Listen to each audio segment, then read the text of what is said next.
All right. Trial and error here, but I think we figured it out. Ladies and gentlemen, welcome to Focus on Liberia on the marketplace, where we talk everything finance, business, and economics. Here at the on Liberia, we elevate, promote, and educate everything Liberia. We have been running a series on improving the economy of Liberia.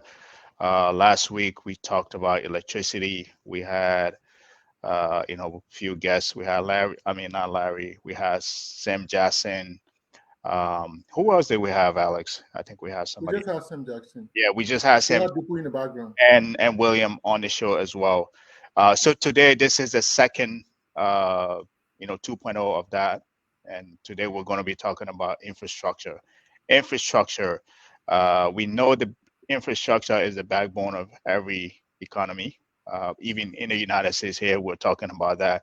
So we're going to dive into that. How to just we just want to do a general overview of the topic and see how that can actually contribute to economic activity in a country or any country at that general. Specifically for us, we're going to be looking at Liberia. So that's focus topic here. Again, it's a pleasure being with you here. My name is Gabriel and my co-host is Alex. So we're going to be, just for an hour and a half, here with you. So whatever you're doing, please take a moment, grab a cup of coffee or tea or whatever you have, and share the show and join us and bring all your questions. Whatever discussion questions you have about infrastructure, sit down, bring them, and we will do our best to answer all of them. Hopefully, we have the time, the luxury of time to do that. So with that, I will turn it over to my co-host Alex. Yeah, thank you, Gabriel. We are in the process. We're trying to improve the show. We're trying to bring different facets to it. So we're trying to multitask as well. So Yeah. you notice that Gabriel is in a different seat right now, which Yes. he mentioned that we're doing trial and error. Trial and So error. Yeah. we're trying to equip ourselves technology wise Right. so that we all become master of the game at some point. So Right. Exactly. welcome, Larry. Hello, hello, hello. Can you guys hear me? Yeah, we Yes, can hear you with an we S. can. Please. Fantastic.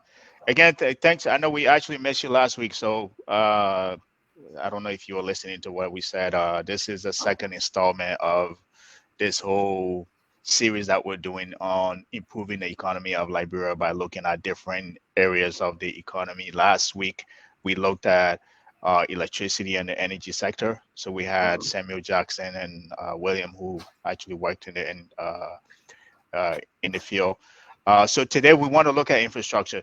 The thing here, I want to put this out there.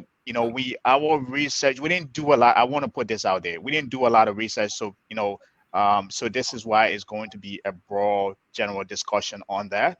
So again, as I said, bring your questions. So some of the questions you might bring, it might challenge us to look at certain things that we may have not looked at. So, but this is what our discussion is going to be on for today. And again, Larry, again, thank you for joining us. And Sure. I'd like you to give you a time to introduce yourself. Right. I mean, we can probably just jump right into it. I Right. think a few people who've been following FOL probably have Right. seen me a couple of times. So Right. yeah, I'm good to go. Okay. So Alex, sorry, back Yeah, over yeah, to you. Larry. I kind of cut you off. Larry is a famous guy, so he needs to I'm know. my guy. I'm the man. I'm the man next to Alex. That's all you need to know. If you want to know Alex, you got to Number come to two. me, right? No, Gabriel is very popular with the other gender group. Ah, Lord Yeah. Jesus. I Don't think get me that in trouble, I think please. that is for another show. Exactly. Chapter 15 this time. Or chapter 10, or chapter 15. Oh, Lord have mercy. All right, let's get into the Yeah. show. We But as play we're too much. saying, we're looking at ways to improve the library economy. So basically, we'll be having a conversation over the next Saturdays. And then if something happens, if there's a hot topic, we can pivot and bring that hot topic. If something happens, last week we had to pivot quickly, even though we had a topic on the 10 businesses to do on $1,000, but Right, we missed that. for Right. technical reason we had to quickly pivot and start the topic. So Right. we are backtrack. We're hitting back a little bit to come to the introduction of that series on the ways to improve Liberia's economy, and where else to start but infrastructure. Yeah, we know we'll talk about budget, we'll talk about tourism, we'll talk about how to improve the revenue, we'll talk about all the different institutions that come together that contribute to the economy. But right now we are looking at infrastructure.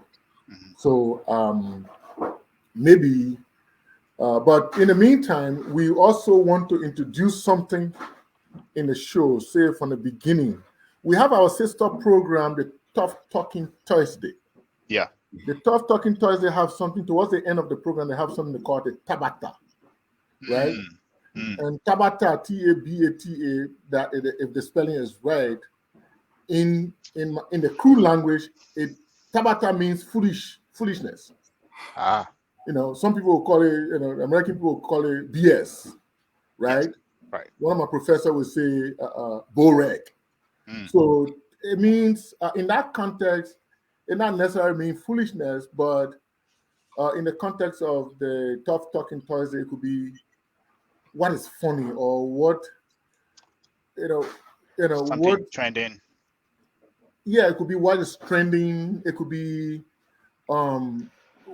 what is an irony to the situation, to the Liberian situation, or to the world situation.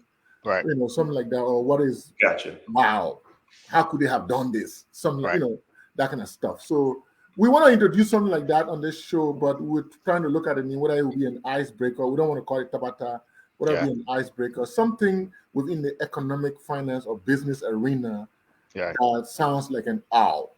I mean, why? So we will be introducing that in the first few minutes. This one will start it from the beginning of the show. So repeat any topic within economic finance that sounds funny, that sounds like some people say like it's a foodie say. Foodie say is the same way, it's synonymous to Tabata. Right. So something like that. We'll put it out there and we'll have a conversation. If it will shift the show, it will shift the show. But we'll do that for the first 10, 15 minutes of the show. All right, we got you. Beautiful. Yeah, so actually, a note on the Tabata. The first time I appeared on Tough Talking, I didn't, to be honest with you, I didn't know what Tabata was, and they just hit me with that. They said, Gabriel, what is your Tabata? I said, what do you mean by Tabata? Anyways, so I was kind of lost for where I kind of piggyback on what somebody else said and went with the flow. So thank you for, giving a definition of actually what it means I didn't know that was a crew word. So Mackie is saying that in crime it means nonsense. So I guess it's kind of similar. Exactly. Nonsense. Right. So something that come up my mind that could be an icebreaker for us will be the Daily Observer story on the House of Representatives granting 15 years or 25 years of tax holiday to some company that's coming to the country to do some production into the country. Interesting. Yeah, so that's something that could be discussed as an icebreaker, right? Yeah, actually, I think What was it? I think I saw the article, but I didn't get the chance to read it. So what was the basis for them doing that? Why did they what are the logic behind that? Are they trying to entice more investment or companies to come in to invest in Liberia, or was this just a one-off situation? Well, I mean, it's a typical thing for government to have these what we call investment holidays to attract foreign direct investment, but it has to be driven by the policy, because it's something that has to go to the legislature to be rectified, because it has a positive and negative aspect, because the government is going to lose revenue, that tax revenue that should be coming in. But what is the trade-off, right?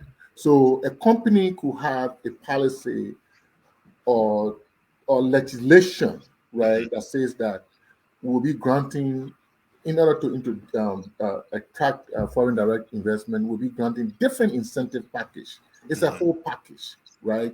And then it can be tax holiday for 5 years, and it can be a composition of different things. But to give tax holiday for 15, 25 years is too long a period for Yeah, Larry. just one company. Yeah, Larry, what do you think about that? That 15 years, I think he's right. 15 years is a little far of a stretch for me. I know here, some states, right? I don't know if they do that, but whatever state I know in Massachusetts, they usually have like a day of tax where they give tax break where you don't, anything you buy that day, you don't pay tax, right? Um, but I don't think I've heard of a tax, tax holiday for 15 years. That is a little off, of that's a little unusual for me, them Yeah, to do I think the so. basic financial question. I think Edison over here is kind of making a point as well. The basic financial question is: we know that there is no such thing as free, right? Right, right, So, in order for them to offer something like this, we need to know the cost versus the benefit. So, my right, first thing would be: hey, what is the cost benefit analysis? Have you guys really crunched the numbers to know what this is going to cost the government? Because remember now, things have changed. yeah, There is a war brewing over in Eastern Europe. hmm, That is going to have a global impact, a global economic impact. If this thing continues through the summer, it's going to have a global economic impact. That means the Liberian economy, like every other economy out there, is going to take a little hit. What is this going to cost the Liberian government before we start giving tax holiday? What is the data to show that you are in fact going to bring in good quality foreign direct investments? Because right, we've seen the investments coming to the country. A lot of the people coming to the country have been kind of shady and crooked. So what is this going to cost the people? So let's see, did they offer, because that's part of good governance, right? Did they offer any evidence to say, hey, this thing here we're looking to do, this is how it's going to benefit the people. This is how much it's going to cost. So if we haven't seen anything like that, it's just all fluff and it's just a waste of people's time and a waste of efforts. And it may just be giving a tax holiday that's going to cost the government more than it actually receives in. So we kind of yeah, really need to take a look at it. The legislators or the people out there need to really have their little team. These guys need to have a team that will actually do the analysis for them. yeah, yeah, Just, I mean, look, information is the basis for decision making, right? That's a core principle in finance. yeah, You can make decisions without you having the data to actually back it up. mhm, Where's the data to substantiate some of the claims these guys are making? So yeah, let's hold it. I don't know if they've already done it, but I don't think it's worth it unless we see the benefit to the people yeah, versus the cost to the yeah, revenue base. yeah. Because they still have to raise 785.6 million now. It's Yeah. not going to be easy. I guess that maybe that's part of the playbook to you grab anything that somebody throws at you, and I think that this gives most investment companies out there the opportunity now to say, hey, these guys, they have a budget for 500 and 785 million dollar. They're going to be looking at ways to actually raise that. If anything, they're going to want to Tough. do a moonshot to even beat that, to have to raise more. So this could be part of their playbook. But I think I agree with you on that. Like, as you said, that anything that you're going to be looking at, it should be data driven, especially I think that should be led by the National Investment Commission. I think that is the area in terms of attracting investment into the country, and they And should Alex, leverage. Gabriel, you guys have seen it when Right, Amazon or Walmart is coming into a state over here right, in the US. They right. don't, if the state going to give them incentive, for example, there was a huge incentive offered to Amazon to set up operation in Long Island City over in Mhm. New York, right? Amazon came in and they looked at it. They said, "Hey, this is going to be good because the U.S. was giving them, New York City was giving them a huge tax break to do that Yeah, yeah. because on the back end it was going to create thousands of jobs." Mhm. But some of the legislators stood up against it. But again, when those companies are coming in, the city or the state giving incentive, they show how it's going to lead to job creation. So we need to see, this tax incentive that they're looking to offer. Mhm. What are we estimating in terms of jobs or anything created? All right. And who are the companies, that may be interested in it? We would love this. They got to be able to disclose this stuff. Thank you. They got to Yeah, disclose this stuff. This is all yeah, part of the good governance system. And then yeah, people will not hold them, the people will not get mad at them for disclosing it. It just mhm, helps to educate the people and make the people buy in into what they're trying to do. yeah, yeah. Yeah. Larry, I mean, Alex. Yeah, I mean, it just it has to be defined by policy of the government. It Yeah. has to be cut across. If it's, for example, say when I was in Ghana, when I worked in Ghana, they started this whole industrial free zone stuff where if you operate within that free zone, there's different things you get. There are different how do you get, and what is the payoff today? Mhm. That free zone that Ghana started is paying off a lot with a lot of these non-traditional exports. It started with the star-kissed tuna, Mhm. right? Yeah. And then it went to the shea butter. They so we had similar thing like that in Liberia, where we Yeah. have the industrial free zone across the bridge around Boma Bridge area. Yeah.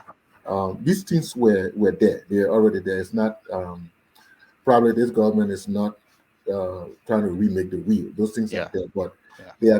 they're definite dates and particular incentives. The National Investment Commission has a whole Mhm. package. There was this whole Better Business Bureau doing business in Liberia thing that started with. So the National Investment Commission has a whole list of incentive package that is consonant with something that was discussed and documented for the Yeah. country to go after. But it appears as this one, in my thinking, is way off. Yeah. It's like it's I don't know. Sometimes we do things outside of the norm, maybe because of self-interest or other interests. And but yes, indeed, those things are there in Liberia, and the National Investment Commission has a whole package where companies are giving different incentives. Would that Mhm. be a tax? Would that be a input duties? Would that be those kind of things are granted Right. to companies that come to the country. But this No. one like if I would say it's a real icebreaker.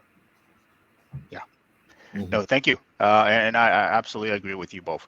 And I think that I don't know if you have any other headlines on that. I think that should maybe segue us into our topic of the day to look at infrastructure, which, hey, if we want to improve the economy of Liberia, whether we're doing it driving and giving people incentives to come in, uh, are we the bigger question is what is the purpose of that being done?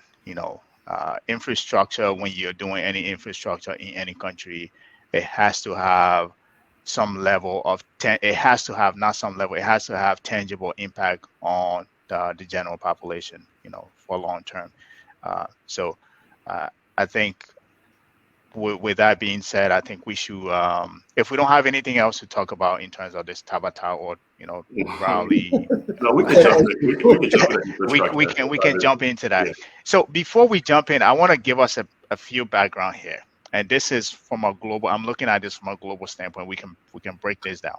So the world, right, spends about 2.5 trillion a year on infrastructure, right, and that number is expected to go to 3.5 trillion by the year 2035, right? That's it. That's if we're keeping pace with GDP growth in the country in the world entirety, right? So 2.5 trillion right now, and we're expected to be at 3.7 by 2035. Now, when we say infrastructure, what do we mean by infrastructure? I think it's a broader term. So I want to just give a little bit of background here. So infrastructure, when we talk infrastructure, we're looking at roads, highway, we're looking at bridges, transit system, or if you're looking at, your bus system, we're looking at the airport, we're looking at the, you know, airways, right? We're looking at water supplies, waste management, highway, telecommunications, or even we can go as far as hazardous waste management. So that is, those are, I don't think that is, an exhaustive list of what constitute infrastructure, but for what we're talking about here, when we're looking at hard infrastructure, that is what we think, that's what we want to talk about when we talk about infrastructure today. So we're looking at roads, bridges, mass transport, water supply, telecommunications, even electricity and stuff like that. What are you looking at, hard infrastructure or soft infrastructure? So right now, on a global standpoint, that is at 2.5 trillion globally, right? We're looking at 3.7, 2035. Now the question becomes, we don't want to stay on a global standpoint. We want to look at Liberia. What is Liberia, infrastructure spending in terms of annually? How much do we spend on infrastructure, right? Um, the roads that we have built, that we've built, whether since the end of the war, right? How long of a life expectancy did we put on them, and at what point will we start looking at improving those roads to say, okay, these are wearing out, these roads or the bridge, will need fixing. What are the time do we put on that? How much are we allocating annually, for that, just in case maintenance come up for us to be able to repair them. But more importantly today, what we want to talk about is the importance of those to the economy. Like if you have good roads, you have good networks of roads, bridges, airways. Does that impact your economy? I think that's the discussion we want to have today. So, you're right, because that's Right. that's what we're discussing, ways to improve Liberia's economy. So Right.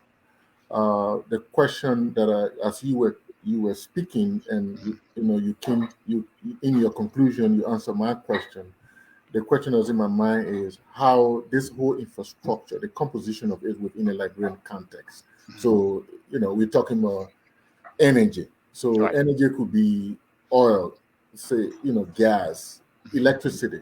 Today we're talking about, there's a big topic about electricity in Liberia, power Right. sharing, Right. and the water dry at my coffee, and people not getting light to the houses, and companies, the existing companies that are in the country not getting lights. They're using generator. Some estimates says that it's about 70% of their cost. Just power generation is just about 70% of their cost. We're talking about the water. We're talking about internet. How important is internet in economic growth? All right. So buildings, roads, you mentioned them on bridges. How these things impact economic growth? How Yeah. infrastructure development? How having good infrastructure Mhm. impact development? And within the Liberia context, they're just real three things that really come out. Okay. Light, that is electricity, Right. right? Mhm.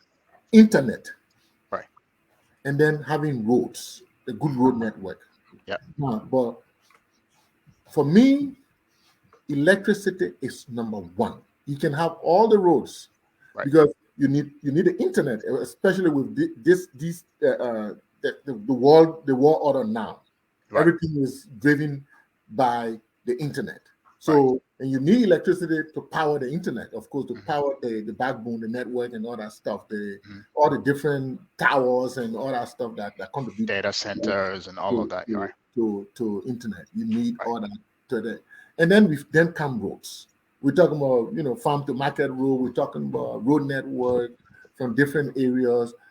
Like in Senegal, what I saw there is they're trying to move the city, the country from Dakar, Yes. because Dakar is overcrowded. So they build another airport somewhere else. They're building roads to, it's sort of forcing people to go there, like the way they started in Nigeria, where they built a new capital city, Abuja, and they laid everything out, and people had to go that way. So through road network and things like that. So how important is infrastructure development to economic growth? That's Right. what we're trying to answer. So, and today we're just talking broadly, Larry. Right. So Larry, before you come in, I want to pose a question to you. Right. So, for preparation of this discussion, I was reading a McKinsey report on infrastructure specifically, right? So it says that infrastructure has a socio-economic rate of return of 20%. So what does that mean? So that means for every dollar, right, you invest in your infrastructure, over long term, your GDP will grow by 20%, right? So I want you, as you come in, I want you to keep that in mind. My question to you that I wanted to ask, and maybe I mean, you can uh, come up with a different question, but if you want, but I wanted to pose this question to you. Given that, right? How much do you think our country right now, as a country that came out of post-war conflict, how much do you think in terms of pace that we needed to invest in infrastructure to at least keep on pace with the rest of the either not just the world but the region, global, I mean from the rest of the region? There was a study done by an economist over at the World Bank years ago. And Right. one of the things that he discovered during doing his research was how much it costs for a country that's coming out of conflict, how much money Right. they're going to need in order to develop. And on average, a country coming out of war needs at least 25 billion, right? Mm-hmm. Especially in the case of Liberia. Liberia would need between 25 to 30 billion easy. Right. But the challenge is, so take a step back. So infrastructure, it's like building a house. It's the foundation upon which everything else is built. Yeah. Like Alex mentioned, the farm to market road, it was such an important part in developing the agriculture belt here in the US. If you go down to Texas, you will still see there are signs up saying FM 100, farm to market roads. How those roads were actually financed is one of the key strategies used to help develop the US. The US set up a system called the FFCB, the Federal Farm Credit Banks. Right. These banks were actually used as part of the mechanism to finance a lot of the banking, the farming system. Right. The problem in Liberia is we don't have very good credit to finance anything. We're caught right now in this ECF, Extended Credit Facility, this whole Right. IMF structured financing program that is very restrictive. Right. That's the problem. We don't have a good credit rating. You look at it through, and I saw your rebuttal to someone's post saying that the World Bank downgraded Russia's sovereign debt. Russia's credit, right? We know that sovereign debt rating is done by the big three. It's a company called Moody's Financial Services, Fitch, and Standard & Poor's. We know that. So if you go and you check the 15 countries with credit ratings in the ECOWAS region, a lot of them do not have credit ratings, and Liberia is one of them. You can start away from Benin and go all the way down. They don't have credit ratings. Mm-hmm. So, but in terms of going back to Gabriel's question, Liberia economy will probably grow anywhere from between, let's say, 8 to about 11% if we put money into infrastructure. When President Obama came in at the end of the financial crisis, he wrote out a bill called the American Reinvestment Act in 2009. Yes. That strategy was following this whole model laid out by English economist John Maynard Keynes. Yeah. If you put a lot of money into infrastructure, especially in Liberia, where you have a whole lot of young people who do not have the technical skills, but they have the manpower, you can get a lot of people working right away. Yeah. What is it that President Joe Biden is doing? He's using the same strategy with the Build Back Better bill. Yeah. Because with that, you start putting money into infrastructure development. So infrastructure would be huge for Liberia. The third phase of globalization, the first phase, this is where we saw, the first and second phases, we saw a lot of the factories from the US going overseas to places like China. Yeah. Right? Liberia has a huge opportunity to take advantage of that. Liberia is part of this thing called AGOA.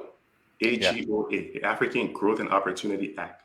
Yeah. But we can get, there are ways we can bring some of those factories from Asia to operate in Liberia. But the main constraint is electricity. Right.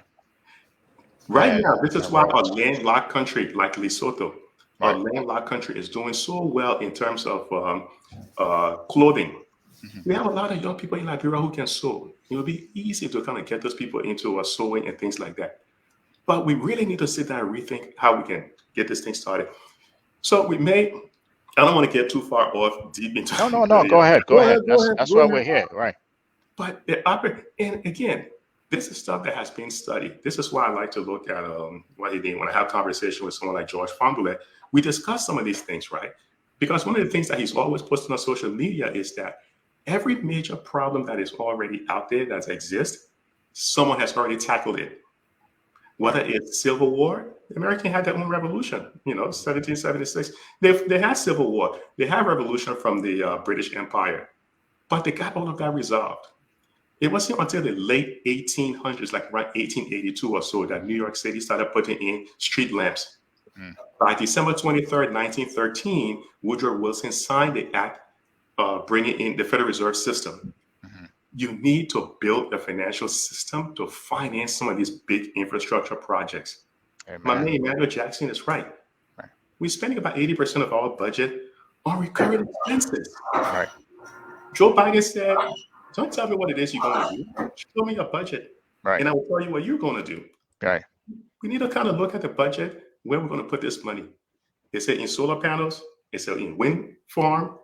We got to rethink the way we're doing things, man. Otherwise, we've been in 3-4 years of stagflation. We got a lot of young people out there who are angry, they're unemployed. We got to rethink this thing. But infrastructure is the bedrock that will help to build the economy. One of the key factors to economic growth is infrastructure. Yeah, thank you. I think that couldn't have been a better base in terms of laying the foundation already. That is a great foundation in terms of what we want to talk about.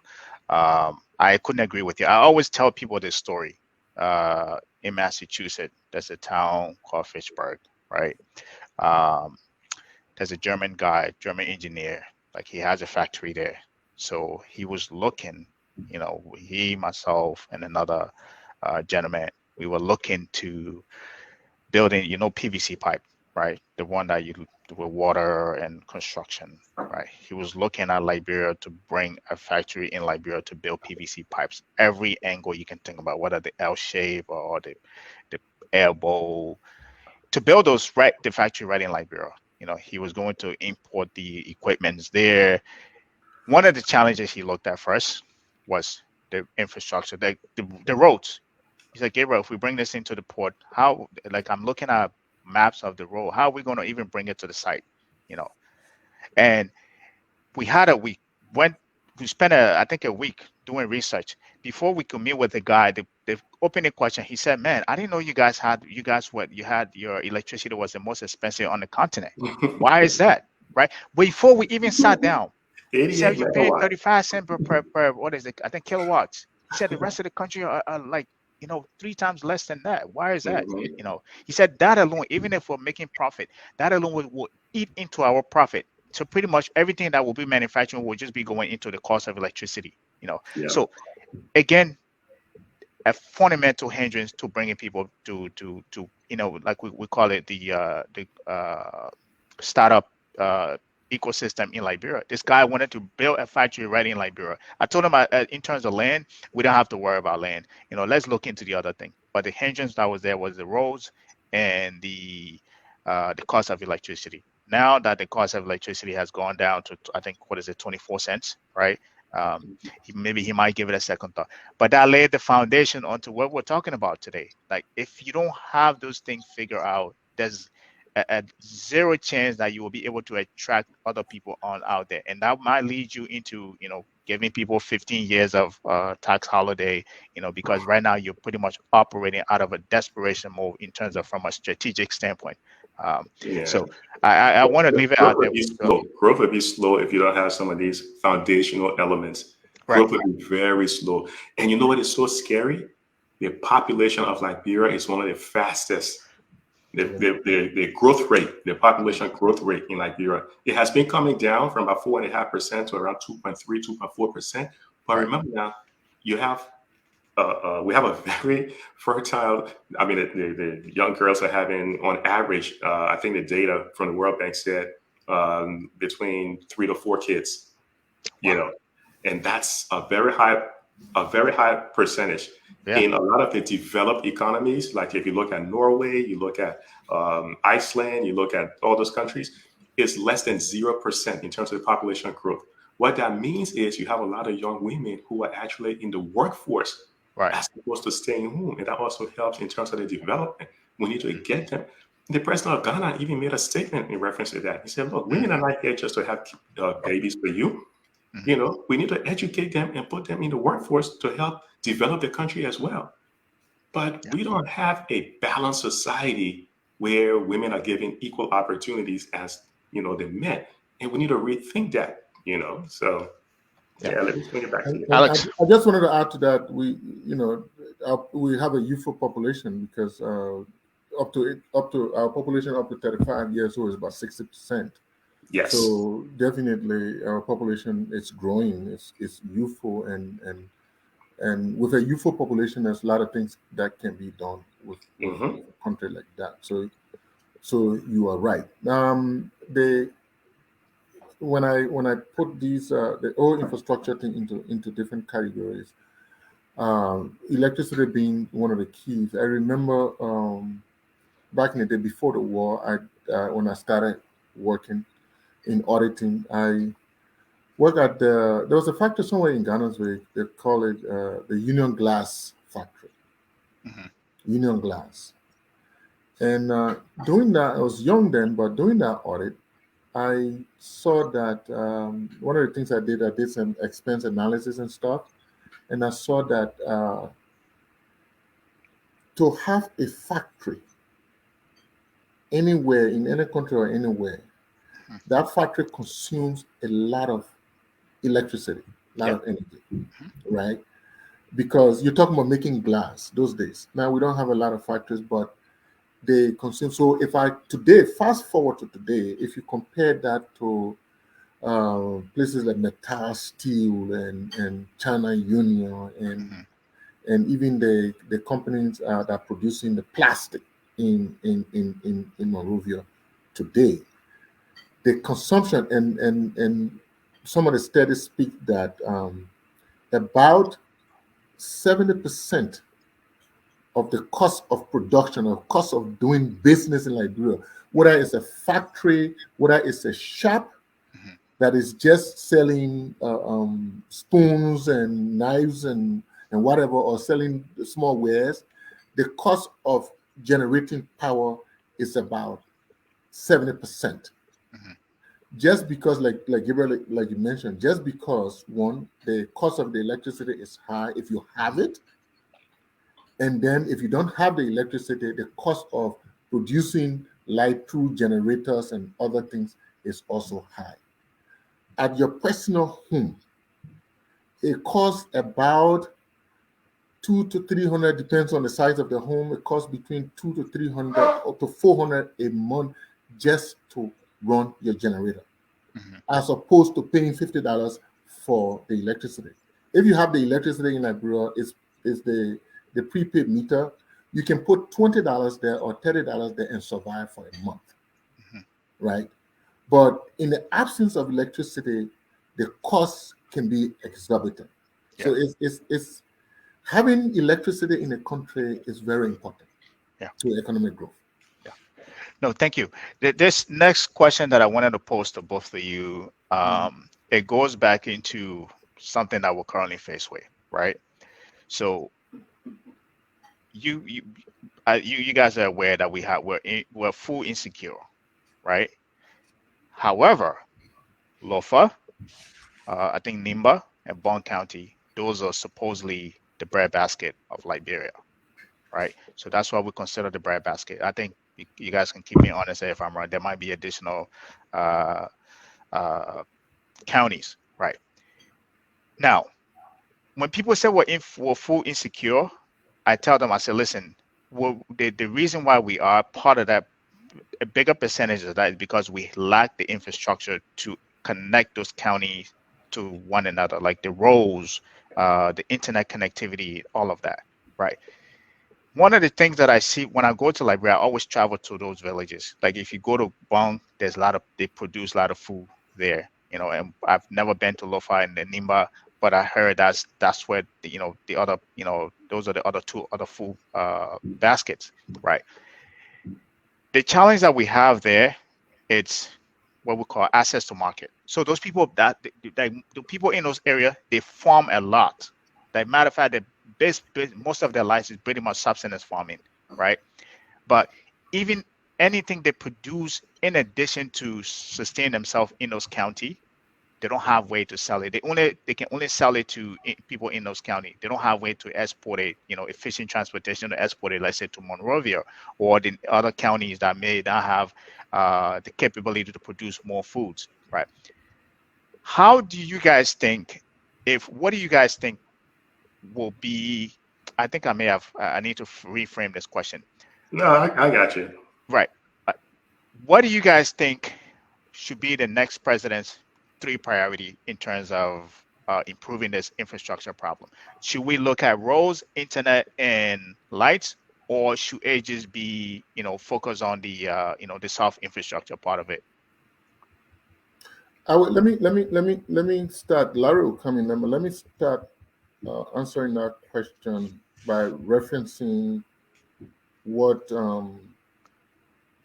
Emmanuel Jackson, I think Larry had referred to it earlier in his expose there. But Emmanuel Jackson writes, infrastructure development in any country starts with fiscal responsibility. You can relegate that responsibility to rentership, private sector. And a government that spends about 80% of its national budget on recurrent expenses, can it be?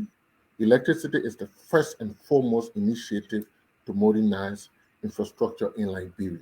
Mm-hmm. So any president, any leader of Liberia, yes, we know in the context of infrastructure, I will speak to that. But the first thing is good governance.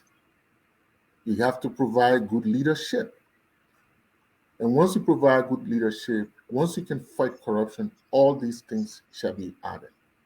But within the context of infrastructure in Liberia, electricity will be number one. Okay, so electricity number one. Next thing would be, you got the oil, you got the water, and everything else. But the next thing would be the internet. Yeah. And then, yes, you got roads. You got to build roads, like Larry mentioned about the FM, the farm to market road. And right. I was just laughing with him myself when Larry mentioned that when I drive in the state of Texas, I see other FM road. This is a good road network passing in all these every area, all these areas. There's a huge road network. So, and I learned from that because I used to wonder why they name all these road FM road farm to market. And I said, okay, the farm to market road concept, and they have a lot of agriculture in the state of Texas. So you can understand why they built all those roads and they're linking them, and all of them are called farm to market. So road network is something else, right? Road network is something else that you have to add there, and it can come in piecemeal. So if you talk about 3 things, good governance first, good leadership. Good governance, right. Good leadership begets fiscal discipline, according to Emmanuel Jackson. Good beget the fight against corruption. Then, if you come to infrastructure, electricity is number one. Any president should achieve, if you achieve anything, if you leave any legacy, you should leave electricity back for your country. And then internet before roads. Yeah. Larry, before you come in, I wanted to take the time to welcome Jimin Eastman. Jimin, welcome to Focus on Liberia on the Marketplace. Thank you for joining us. Yeah. Gentlemen, thank you very much. I'm sorry I'm late to the party, but okay. I'm glad I can make it, and I find this a very, very interesting and relative topic for today, Liberia. Thank you. Yeah. All right. So, Larry, do you want to take a stab at that, or do you have anything to add to that? No, I don't know if Jimmy heard the question. Maybe he can chime in, give him a chance to speak on it. What's the question, please? So the question that I posed to the group is, I think we have, when you talk to people, they tell you that we're full insecure. However, we have 3 counties that are considered the breadbasket. However, we don't have access to those people, like good infrastructure to connect them for them to be whatever they're producing outside in addition to their subsistence to feed themselves, to be able to sell that, right, to, let's say, Monrovia or the other counties that may need that food. And I think one of the biggest challenge to that is, obviously we've identified is the road network. We lack good road. I think, as Alex and Larry pointed out, the farm to road, we don't have that road connectivity. So the question that I posed to the group is that, what fundamentally, if you were a president or somebody working within the current administration, what fundamental in terms of infrastructure would you propose to this administration in order to be able to, move the needle on food security, but also improve the infrastructure system within the country? Wow, that's a loaded question. It is. And, And you like you said, referred it's to a party. So infrastructure, take a sip and see if you can take a stab. and you specifically mentioned infrastructure. Right. Yeah, well, no one can doubt the necessity for good roads. Right. But I want to point out something. When I was just a cadet at Public Works long years ago, we were building feeder roads since then. We call them a feeder road project. And every single year, we were budgeting and then allotting funds toward this project. And let me just tell you that was almost 30, almost 40 years ago, something like that. And how far have we moved the needle? And the reason why I bring this up is because having effective plans have to go hand in hand with effective implementation and leadership. Yes. Yeah. So part of our problem has been implementation, not so much planning. I mean, planning can go to debate, but it's very apparent that even if you look at our legal system, our laws are on the books, but how well are we implementing? So one of the chief issues we've had is implementation. So any project that we undertake, any endeavor, any move to develop Liberia will have to go hand in hand with the discipline of implementation, unless it will not be. So I think if I were to focus on anything, I'd make sure that everyone is in tune to when we embark on a project, we are implementing well. And we have to have check and balances, measurements to determine the progress of our project. And I will reference, you mentioned LEC. LEC has been given a lot of attention in the budget. The donor nations have given millions, and they too have grown weary because of how far we've moved the needle.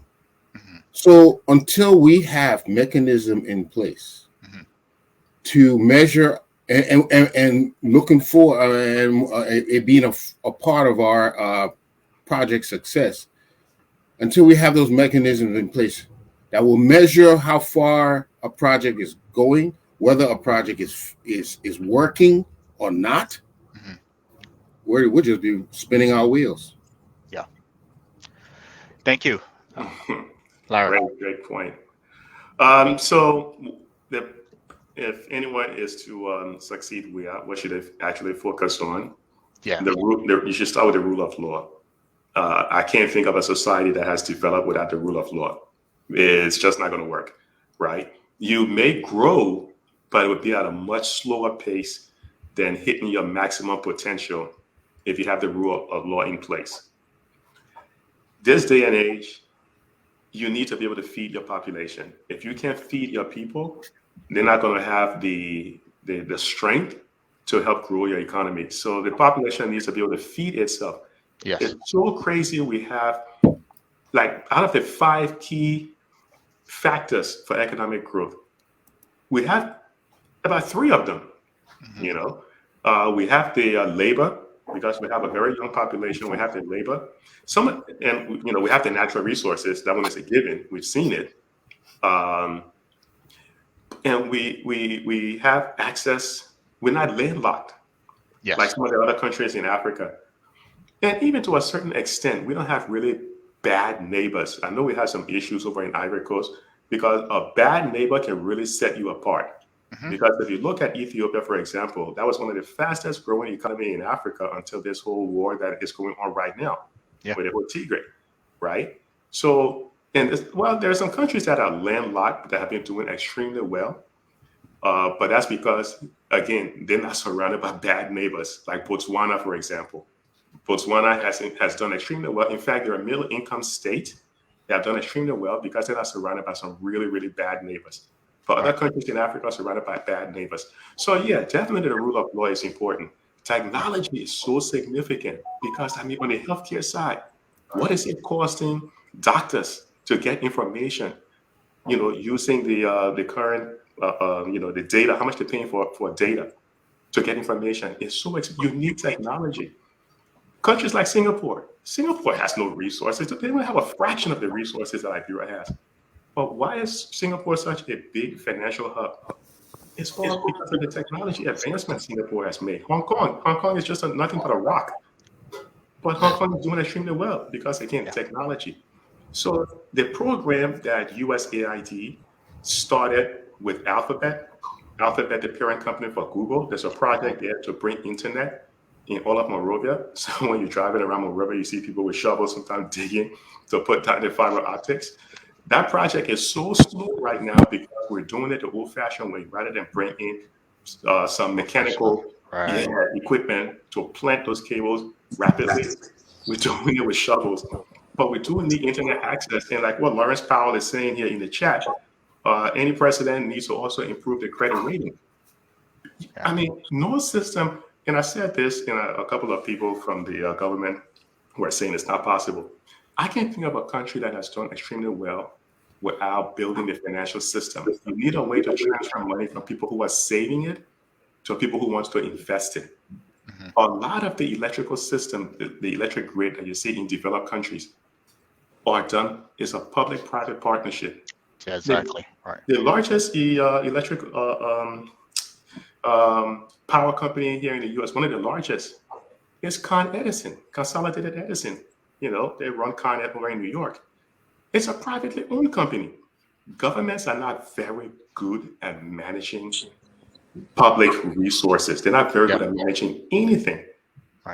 LEC is not going to do a great job with this whole because they just have poor management. Put it in the private sector where now people are held accountable. If you don't do a good job, you can get fired. It's not like in the public sector where because I'm a cousin of the president, you can't fire me. So you keep bad management in place until the second coming of Christ. But that's not going to happen in a true developed economy. So rule of law, feed your population, educate your population, bring technology as well. Those are some of the things that the person coming in should have some policies in place and be able to sell the people and say, hey, here's my vision. So you guys be empowered. I think Gabriel Dehpue is on audio. Dehpue, are you on audio? Dehpue? Yes, I'm finally in after struggling. I'm here now. Thank you. Oh, okay. I guess so. Okay. Gabriel, go ahead. Dehpue, again, welcome. I know we can't see you right now, but hopefully you can chime in on the discussion.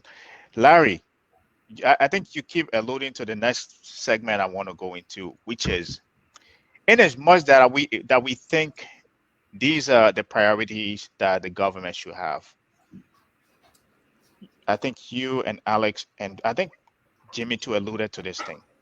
Do you guys think we have the capital, even if we wanted to invest in infrastructure that will, improve the economy that we want to see in Liberia? Because one thing that in as much that we see, we want these things to happen, we know the impact that it will have, in terms of the long term. Even though if we build it right now, we may not see it, but over time, we know it's going to impact, it's going to grow the GDP. But one thing that I think it's an impediment to making this happen. One, I think you guys alluded to it, is we don't have the credit rating to do anything specifically beside, the budget we have. But I think we also are not allocating enough capital towards these things to say we're going to invest in a massive infrastructure agenda in this country. Just as I pointed out earlier during the show, at the beginning of the show, right now, the biggest topic we have in this country is infrastructure. We're looking at roads here. We're looking at bridges. We're looking at clean, safe water. We're looking at replacing pipe, drinking water in the homes, right? Over here, they were able to raise the money.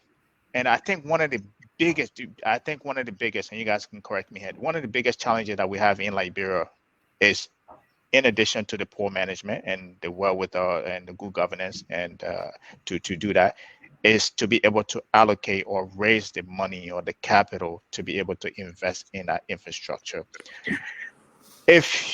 Again, I always like to put you guys in the seat. If you're an advisor or somebody to the president, what would you say to that in terms of overcoming this financial challenge? How would you advise the president to go about this in terms of being able to raise the capital to go about financing whatever infrastructure agenda to take on? So the government, let me try that, and Larry can come in. But the financing is a huge problem for the Liberian government, and a lot of the time we tend to fall on donors, we tend to fall on grant monies, and like you said, and like you quoted somebody talk about our credit rating. So one of the things to fix is our credit rating, because to do some of these infrastructure things, we need to borrow, right? And the question is, are we borrowing the right way, right? So in addition to improving our credit rating, because when even your personal, look at you in the US, you want to buy a house, or even you want to just buy a car or anything, a piece of furniture, they'll have to check your credit. If your credit is so bad, you probably will not get a credit, or you get it at a very high interest rate. Mm-hmm. So improving the country's credit rating is something important. However, during the beginning of this government, because of the president's desire to build roads, which he said in his inaugural address, in most of his speaking, he made road his priority. So road medicine. You saw that from the beginning, we went for the Iboma loan. Iboma loan, yeah. The Iboma and the other one, we did not go through. Then we tried the Eton one, we did not go through. Then we tried the mineral swap thing. We did not go through. Then, then the IMF World Bank came in. We'll give you 300 million, and so the government is stranded financially, right? And like we said, government is spending 80% of its budget on recurrent expenditure. Liberia currently lacks the ability to expand its revenue base beyond what it is now. Thank you. So all that draw on money and expanding the revenue base, which we'll come to in this series, as part of improving the ways to improve the Liberia economy, expanding the revenue base. But there are different ways we could expand the revenue base. But so we do not have that money. So my advice right now, I thought the previous government, that would have been done because efforts were made to start that. We missed the mark, like Samuel Jackson said in his paper. We missed the mark, but electricity. This government should really direct its focus from all these, these little roads that some of them attempt to be more political than economical. We should redirect our attention to fixing what was not fixed, because we keep giving these excuses like, that my Ellen spoiled it, or that the previous government spoiled it. But we are the one in power now. This country has to continue. Mm-hmm. We are not going to continue living in the past. Mm-hmm. because John Brown did not do it, so we'll continue blaming John Brown and do not do it. The country is in darkness right now. Electricity is the key driver of economic growth.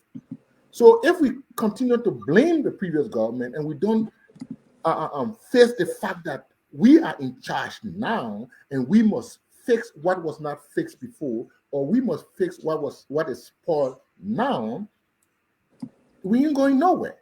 Yeah. So to summarize and answer your question, the president should refocus back from roads. Yes, road is important, but right now, what is critical now is fixing the electricity problem in the country.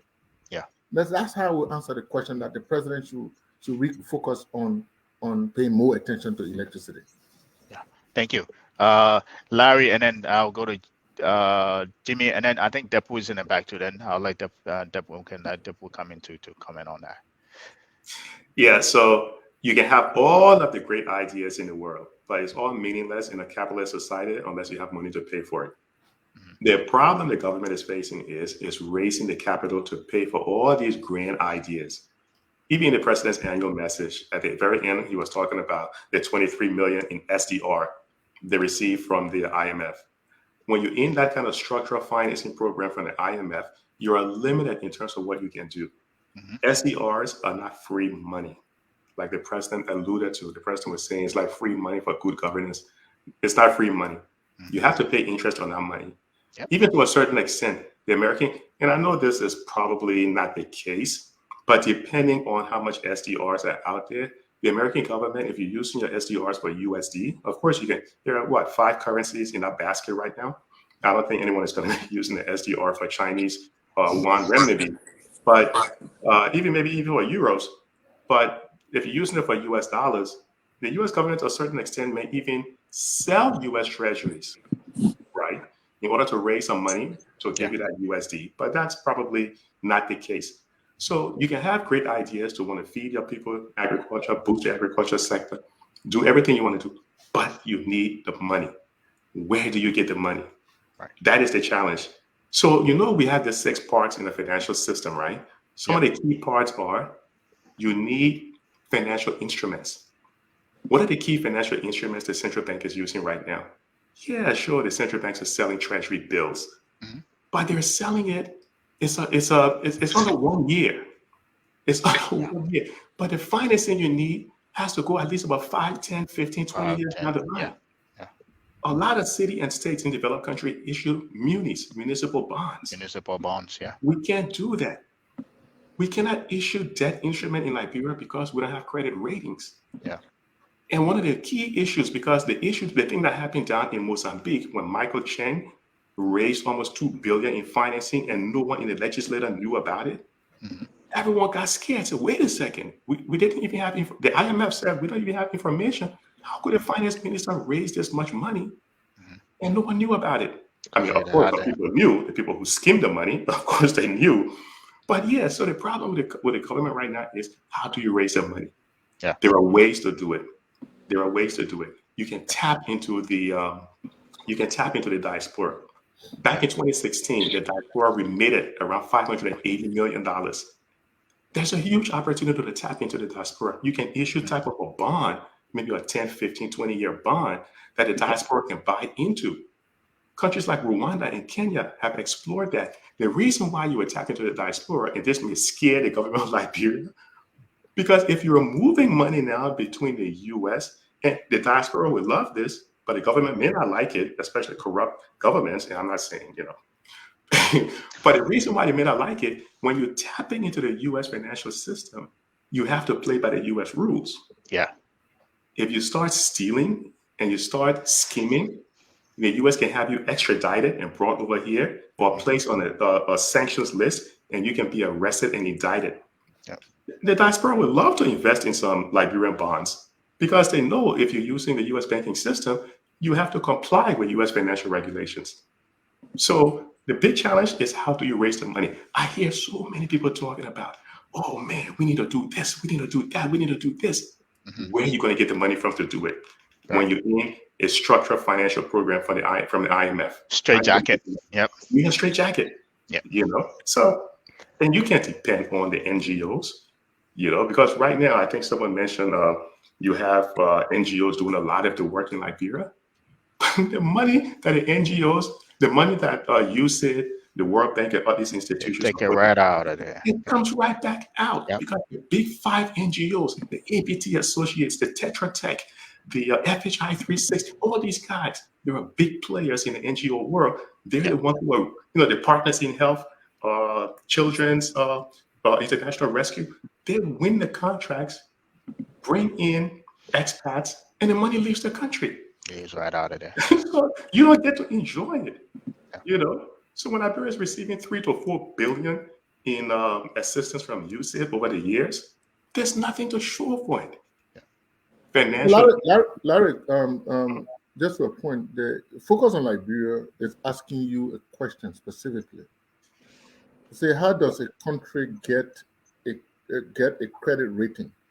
Is this something a country pays for, or is this about good governance? So it's about good governance. So what happens is you will call, let's say, Moody's or Fitch Investor Services to come to your country. So what they're looking at is, first of all, your legal framework. How good are you guys at, enforcing the rule of law? They will look at the governance structure. They will look to see the possibility, opportunity for your economy to grow. You have to invite them in. You're not paying for it, but since nothing is free, there's some costs associated to it. Mhm. So, but the key driver is the governance mechanism in there, because one of the key reasons why we had the financial crisis, even the reason why we had the issue back in 2001 in the U.S., is because of the lack of governance. And you're an accountant, Alex, so you know about the accounting scandal with WorldCom that led to Sarbanes-Oxley. Yeah. Exactly. So you can't have, if you don't have good governance, when credit rating agencies come, they're going to leave because they will say, we can't trust the data you guys are providing. You need to be able to provide data that people can use to measure the risk in your assets. So one of the core principles, again, of finance, risk requires compensation, but I need to be able to calculate how much risk I'm taking in the instruments that I'm buying. Mhm. If the big three cannot measure your sovereign debt, they're not going to do it, and Liberia doesn't collect good data. Yeah. So I hope that answers FOL's question. Does that have thank you. Does that have to play simply the thing we call, for example, you want to buy a house and they say your debt to income ratio, and does that factor in all that? Well, Like, so That is how much revenue separate. Liberia is making, or how much is Liberia's GDP versus how much debt Liberia owes. So the more Liberia take debt, the more a credit rating is low. Mhm. So here's the thing, right? So for example, let's use the buying house as an example. So if you're going to buy a house, they will pull your credit. The reason why they're pulling your credit is because in every discussion, in every arrangement, someone always have more information than the other person. It's referred to as asymmetric information. Mhm. What credit is meant to do is to standardize the information. All the information in your credit report may not be accurate. Maybe you have, maybe Gabriel went over to his big brother Alex and took out a loan for maybe $20,000 that is not on the credit report. It's a little side deal, So We just signed it through a lawyer's note. That's it. yeah, forget Yeah. it. You would go there and tell Alex, hey, let me hold 20 grand. And Alex, big money player, he would rather lend it to you without asking you for your credit report. So, but the problem is because you don't have that way to be sure of the risk you're taking, you want to look at the sovereign debt credit rating as a means to kind of say, okay, this is what these guys are offering. But Liberia doesn't have good data. And people are asking right now, what is Liberia's debt? We don't know the full extent of the debt because they don't capture good data. So I'm not taking too much time. Let me get to Dehpue and Jimmy so they can chime in. So thank you, and I think that was it was a loaded question, but I think you took most of the meat off the bone. So I would like to go to Jimmy, and then I'll have Dehpue come in as well. Dehpue, please be ready. Jimmy, what's your take on that? But I'm reading some of the comment here. You're the muted. comments are very interesting, and we'll come back to the comments after Dehpue and Jimmy. Yeah. Okay. I'm in agreement with Alex and Larry. Alex talked about the essential the necessity of electricity for development. Yeah, it is true that we've seen where there's more electrical expansion, we see immediate development. That is absolutely true. And Larry mentioned the availability of capital. And at the end of his what he pointed out was to get capital required discipline. And I'm being and that's why I started with that fundamental principle. We have to get our execution in order, unless nothing we will engage in will be profitable. So, like the government has to show fiscal responsibility. They have to show that they are handling their debt servicing. They have to show that they are credit worthy. And being credit worthy really has to do with the amount of productivity in your economy. The greater your GDP is, the more credit worthy you're going to be eventually. But how are you going to develop these things if you have not nailed down execution strategy that works? Right. You have to be able to execute properly if anything is going to work. And you have to develop a culture of execution. If you look at Rwanda, you look at Rawlings in Ghana, those guys said this will be done this way, and anybody tries to move from out of this process, right, this is what's going to happen. Right. You have to have that culture in place to develop, because it's going to be difficult. So just what Larry was saying, you need a lot of capital. But where are you going to get a capital? Well, first you have to show that you're responsible. Second, you have to show that you're growing. Yeah. People will see that you're growing. Before, like Alex was talking about the electricity. Before Ghana got the loan to build that huge dam, at the time they said you don't need that dam. Right. What do you need that dam for? They weren't going to give them the money. But what they did was to secure the sale of millions and millions of megawatts to a steel bauxite company. And once they had secured that sale, they said, okay, you're going to get the money back. Yeah. So we have to show the capability of paying back whatever loan we take. All right. So we have to be because the resources are scarce, we have to be very careful how we target each area of development, so that we will build slowly. Development is slow. It's a slow process. First of all, you have to understand it, and it's sequential. You have to go from year to year to year. You can't jump from year and go year. You have to be sequential, and so if you take it in steps, organize your discipline, and make sure everybody has that mentality that we have to do this thing right. Then you target certain areas where you can see and actualize some gain, actualize some progress, that you'll be more credit worthy. Then you will see people will start giving you more recognition, and eventually you will become a fledgling or developing economy. Yeah. But you have to have those things in place for you to get to that point. Thank you. Dehpue, hopefully you're still with us, right? Yes, I'm here. Yeah. I know you've been waiting in the back. There's a lot that was said. The last question we posed, you can decide to go off of that question or any of the previous question that we've asked. So I want to give you that benefit of the doubt to have, take it from whichever way you would like to. Yeah, thank you so much. I think Larry, Jimmy, and Eric, and all of you have done an incredible job since I logged in a few minutes ago. Yeah. I think the situation here in terms of infrastructure financing is something huge. Most developing countries cannot afford something that you have to do incrementally. Right. And realistically, If you look at the history of a developed nation, not all of them just leapfrog to where they are. It took Mhm. time. So one of the things that there is that economic governance should be one of the major pillars that any president want to prioritize. To say, look, how do I make my managers effective and functional? Which are the area we can prioritize in terms of infrastructure development? Like President Weir has said, role.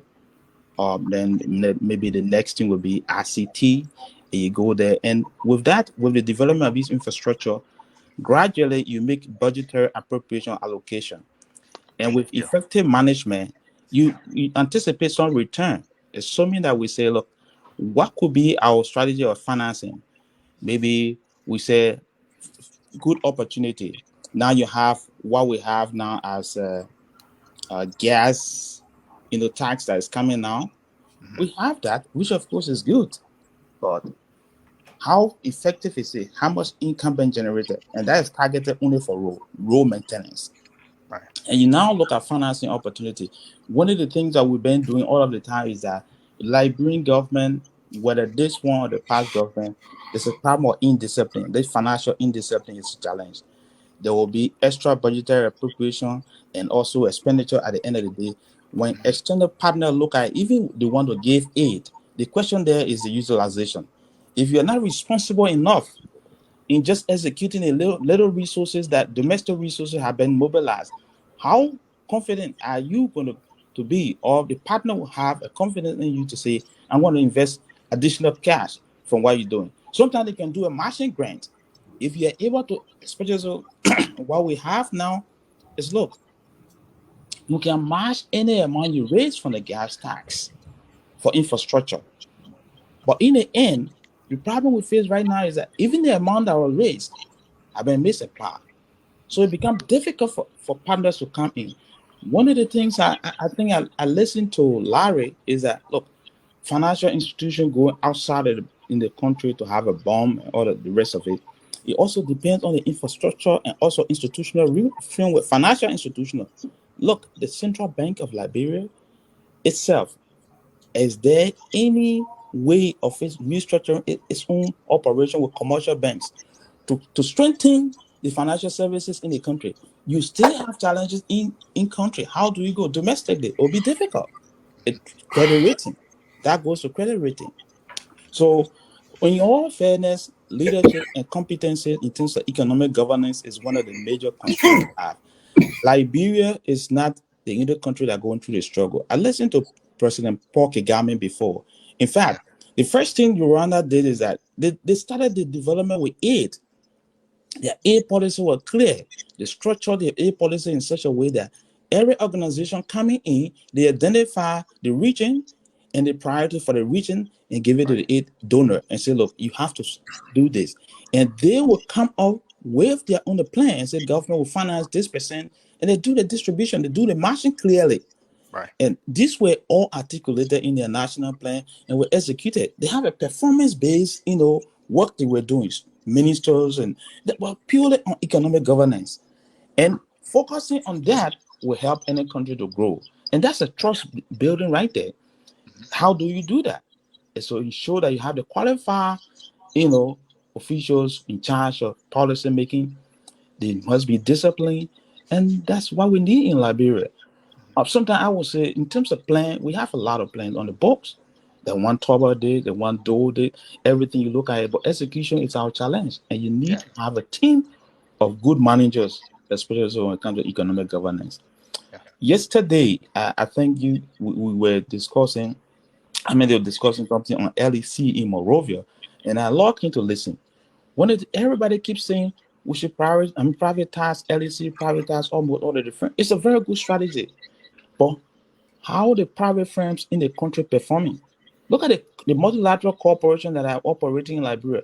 How many times have you gone and see their website to disclose their financial statement to build confidence in the public, in the Liberian public, in external partners, international multilateral corporation that are operating in the country? Have you seen their statement?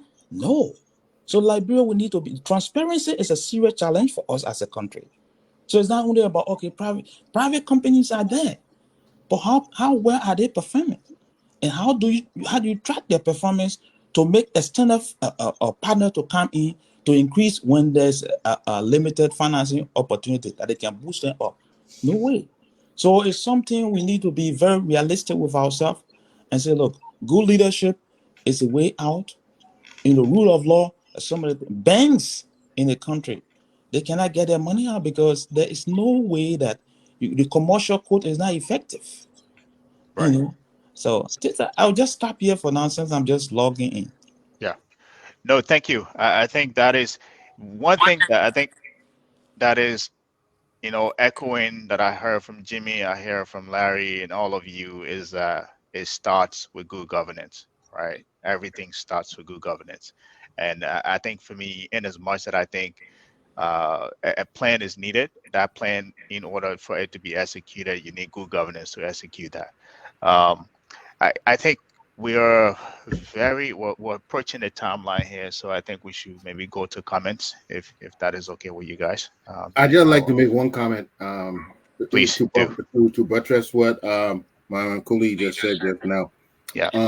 So, in other words, when you do good governance, it's kind of like generalizing a little bit too much. Let's narrow down the scope. Please do. I'm more of an engineering background. You have to tell me what exactly you want to do. Okay. So, if you're going to come up with a small plan, like you're going to say, okay, we want to build this road. You tell me what is supposed to be the economic benefit of building this road. Show me numbers. And when you build this road, okay, and you don't have that economic progress, then we got to come back to the drawing board now. So they say, wait, you told me if I spend this $15 million to build this road, right, I was going to get $20 million in returns, right, and I'm not getting it. We can't. If we continue like this, we will lose. So what did we do wrong? What was wrong with the planning of that? Why did we not getting the yield? So each of our plans that we engage in, we have to measure the returns. We have to measure the progress each stage, and we have to measure the returns. Because if you're employing something and it's not working, you will not know. You cannot measure, what you don't know. You have to know what you're doing. Each and every has to be detailed. It can't be guesswork. Yeah. Okay. So any development, any project, you're gonna have to show me the numbers day by day, month by month, quarter by quarter, that we are getting toward our target or not. Because if we have to stop it, then we have to stop it and regroup. Thank you. And as we also, in addition to this, let me just give a just quick example. Just recently, when the librarian was discussing the issue of climate change and nationally determined contribution (NDC) document, the idea was to spend what would be needed, cost benefit analysis that were done, and the team we went through that. If you're going to be investing like $560 million in 5 years, the return will be $3 billion. Which of course clearly outline the reality there is that, look, you have the fishery sector. If you invest this amount in the fishery sector, what do you expect that to return?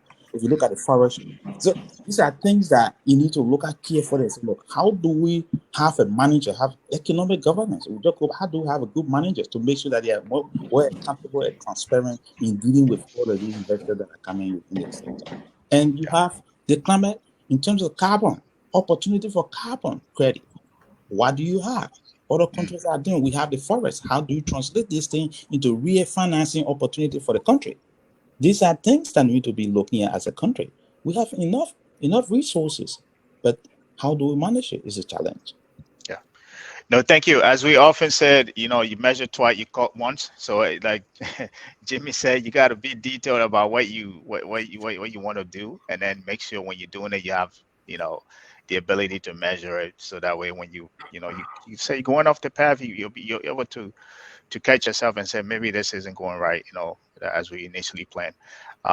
Gabriel, as we move to comments, I like to focus on one comment here. Start with one comment here. Okay, so do you want to Agatha Shelley? Okay. Agatha Shelley writes, the citizenry is the problem. They hate development. If government tried to do it it turned to politics all the time, not just this government. Do you guys want to comment on that? I will. Let me give a quick 5 seconds take on Okay. that. I actually absolutely disagree with that. I disagree with that. I think she's playing into no government will have a well executed plan and carry it out and yes, you might have people from different part of the political spectrum might say that isn't being done right, but initially at the end of the day, if you do execute that, you will get the credit that you deserve. Case in point, right? There was I think a road or something that was just completed by the current administration that was started by Ellen, right? They named that after her, right? Yes, there are some people from different part of that, from the opposition that say, hey, this current government is peddling to the previous government, but at the end of the day, Ellen did get her credit, right? So I think to say that we the citizens are the part of the problem, I think that is a little bit too far-fetched in terms of shifting blame on people. Yes, but can I come in? Yeah. I think the comment is somehow we need to accept the fact that there's more political sensitivity in Liberia among the citizenry than economic sensitivity. Thank you. That's why nobody listened to us here. That is So, reality is that it is citizenry that are more concerned, cognizant about this economic life, saving, opportunity to invest. This thing also will help right. the country. Hello? Is he I there? think we lost Dehpue. Yeah. Okay. So do you want us to? We should just go on with the rest of the comments, right? Yeah, It's led by a political leader. Unless it's politically sensitized and some have political attraction, people don't go after that. And once you do that, people will not understand the cost benefit of such a project. So I know I got that idea. Okay, citizen, we have to be conscious about economic life. So yeah. I Okay. agree with that. Thank you. So how do you guys want it? Go ahead. Yeah, let's go with a comment, but Alex. I think that comment is driven by the current, the dispensation in our country today that with what is going on. But in my belief, I think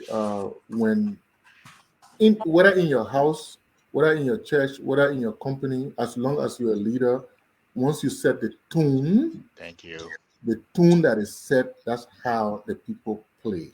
Absolutely. Okay, so the tune that is being set in the country, that is what's driving these kind of questions. Yeah. But government's responsibility is to set the enabling environment with the help of everybody for the citizenry to thrive. Right. All right. So let's read this comment from the top. I will just go through them from the top.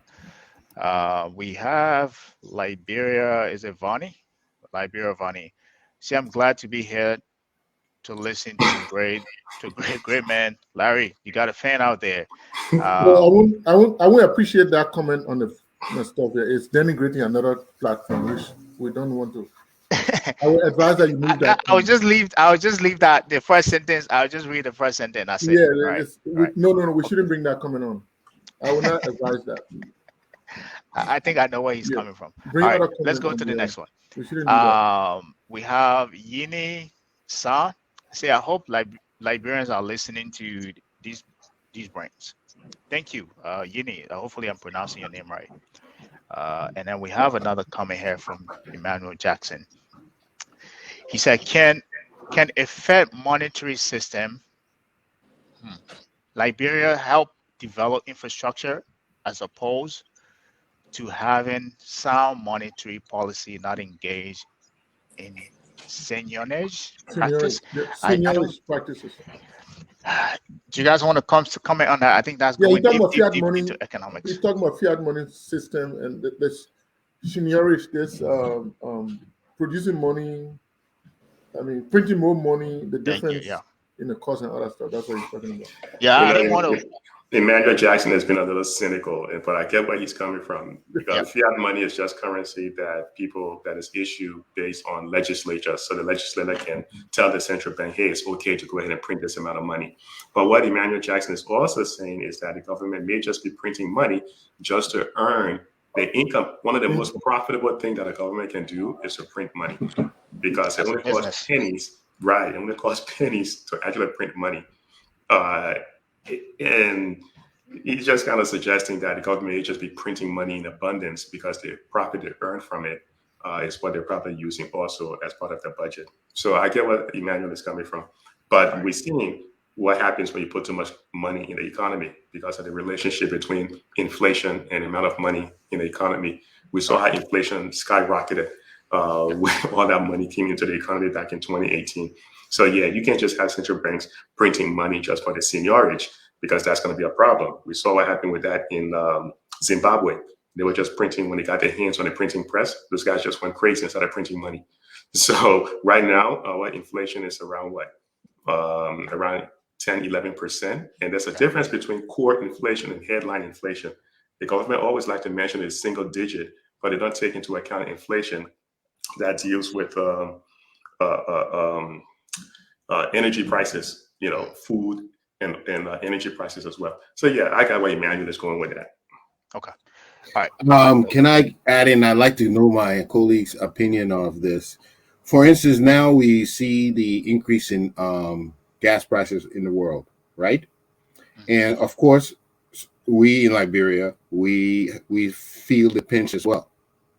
Now, sometimes when to absorb a shock, economic shock, you adopt policies that's going to work for your economy. Now, the government levies revenues or levies taxes on imported crude. Once upon a time, LPRC was refining. They're not refining now. All they're doing is levying taxes on imported crude right now. They're not adding any value whatsoever. Right. Okay, no value added right now. And so here we are in a crunch. Oil prices are skyrocketing on the market. Now, should government reduce taxes on imported fuel so that it will help boost the economy? You see, this is the kind of decisions you have to make to absorb shocks and economic shocks in the world. And if you don't, if in fact you are raising prices with the rise in the world economy, right? You could be shooting yourself in the foot, especially if you're a growing economy. You want to encourage businesses. You want to encourage economic activity. In the long run, you will get revenue. You may lose some revenue directly from crude oil imports, but you will gain it elsewhere from more economic activity. Because now, as crude oil has gone up, economic activity in the entire country is slowing down. So you may think you're gaining here, but you're losing a lot over here. So I would like to hear what my economist friends on the panel to say about that. Larry, you want to take a stab? I think we addressed this last week on the show, but I think I will give you the opportunity. Yep. And Dehpue, if you want, you can comment on that as well. Gabriel, in the interest of time, I think we should put all the questions that you select. Let's put them on. Then after the question, then we can do a generic answer. I think I agree with you. Larry is done. Okay. So real quick to answer, my suggestion to Jimmy real quick would be, you have a government right now that's been running a budget shortfall for 4 years in a row. Now they've also put out a budget at $785.6 million. The chance, and within that budget right now, there's about 140 to maybe 150 million, depending on for grants. The problem is, if you decide to reduce your revenue by reducing taxes on gasoline, you may just be wasting your time, because the price of gasoline is actually influenced by the world market. So you're reducing that. It may not even help, because prices have been skyrocketing week over week, because we don't know where the market is heading right now. So I don't think they will have sufficient information to make that decision. So if they get in and start manipulating or regulating or reducing, I think they will end up hurting themselves even more, because so much of the economy depends on the extractive sector. You know, we import pretty much a lot. I mean, because if you look between, let's say 2000, when AGOA came in 2000, all the way up to, let's say like now, we ran an import surplus or an export surplus in terms of how much we're exporting to the U.S., for example, because the AGOA is actually with the U.S. But right now, somehow around 2008, 2009, it flipped, and we've been running sort of an import a deficit. We've been importing far more than we've been exporting. So we're not very good at producing anything in the country. And like you said, all LPRC is doing right now is they're kind of moving fuel from their supplier and putting it out in the market. Yeah. So it's not going to help the government because the actual price of oil is actually influencing the world market. And that's something they cannot control. So, I mean, sure, it's a nice to have. It's a feel-good policy. But in the long run, they're going to end up losing revenue, and it's going to hurt them even more. That's just my opinion. Yeah. No, thank you. I think that is a great response to that. And we, as I said, we talked about this last week, so I think I wanted to hear your take on that. We're running out of time here, so let's just speed through these comments. Again, to the audience, I want to apologize because there are a lot of comments here. We may not be able to go through each and every one of them and answer each and every one of them. So just because we don't pick your comment, that doesn't mean we don't value your input. We do. We just right now we're running behind time. So I just wanted to say that before we jump through this. We have a comment here from Professor Jackie. Said Link Zambia is an impressive road system. It links all the provinces, and I think this goes to one of the things we're talking about. Let me see, what else do we have here? We have Smith that we are. Forgive me if I'm pronouncing your name wrong. So electricity creates the avenue to raise funds for road building and public infrastructure. The next comment here is from Hamilton. Energy power is paramount to economic viability and development. We need to have that on our priority A list. Ghana economic development came as the result of the Akosombo Dam. I think somebody referenced that earlier, talked about that earlier. And we have Smith again. So Liberian government should use at least 30% of its national budget to solve the problems of stable to attract investors and promote strong economy, nothing less. Let me speed through these. Who we got here? We have Agata, Shelley. I think we may have answered this question. The headline needs to be. I responded to that already. You did. Thank you. Yeah. All right. We have Lawrence here. The biggest challenge for any president that succeeds Mr. Weah is the country's credit rating. And his administration inability to pass the MCC. We are laughing at this. The MCC is free money the government can use to build the country infrastructure. Man, preaching to the choir here. And Agatha came here again. I don't know if somebody answered that. She said, maybe I might be wrong, but kindly look at it. I think she's referring to our previous comment. Emmanuel Jackson again. I think he's been very active. Emmanuel, again, thank you for your participation. We appreciate that. Can implementation of government projects, be achieved from a prune-free embezzlement of government funds for the projects? I think that was a question. As the case is for Liberia, we have implementation problems.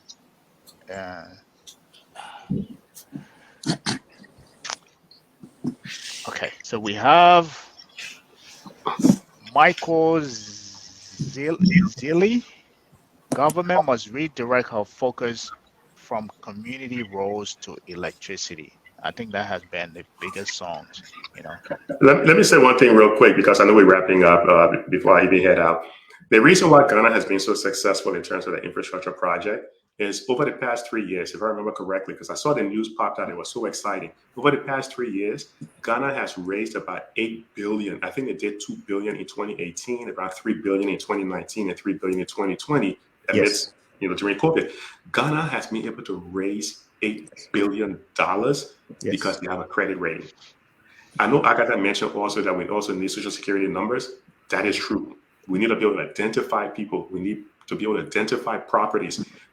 There's so many. We have to build the database. We have to build the infrastructure, the data infrastructure as well. So Ghana is one of those countries like Botswana that has done extremely well. Botswana has a stock market. They've been able to do these things because they built this infrastructure. But yeah, I mean, but you see that again, someone mentioned, I think last week, that Ghana may have a debt crisis. Yeah, Ghana is kind of approaching a high risk in terms of debt sustainability. But Japan has one of the worst out there, but Japan is still doing well.